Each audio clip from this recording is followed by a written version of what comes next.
What is vagrancy? Is it a law discriminating against the poor and the unemployed? Vangie and Katrina were charged in court by the Davao City Police for vagrancy. In the complaint, it was alleged that Katrina and Vangie willfully, unlawfully, and feloniously wandered and loitered around the public parks and streets without any visible means to support themselves.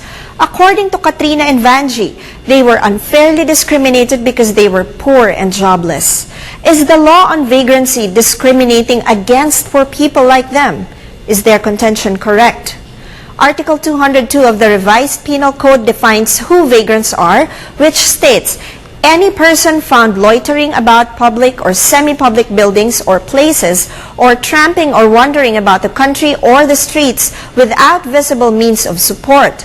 In a similar case on vagrancy decided by the Supreme Court, it was held that the streets and parks have become the training ground for petty offenders who graduate into hardened and battle-scarred criminals.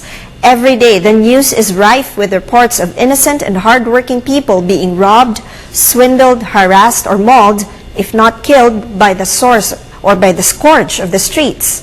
The court said that this is exactly why we have public order laws, to which Article 202 of the Revised Penal Code belongs.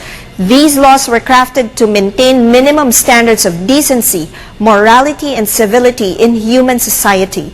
Article 202 does not violate the Equal Protection Clause, neither does it discriminate against the poor and the unemployed. Offenders of public order laws are not punished for their status in life as for being poor or unemployed, but for conducting themselves under such circumstances as to endanger the public peace or cause alarm and apprehension in the community. Being poor or unemployed is not a license or a justification to act indecently or to engage in immoral conduct. Vagrancy must not be so lightly treated as to be considered constitutionally offensive.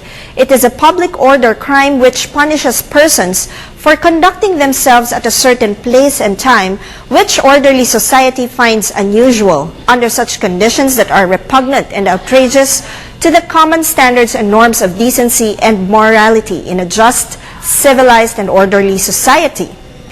Now, these people should understand that a justifiable concern for the safety and well-being of members of the community is what is being espoused by our law. Should you have any legal concerns, please do not hesitate to email us at ptv4newscenter@gmail.com. This is Attorney JJ Jimeno Atienza for the Rule of Law.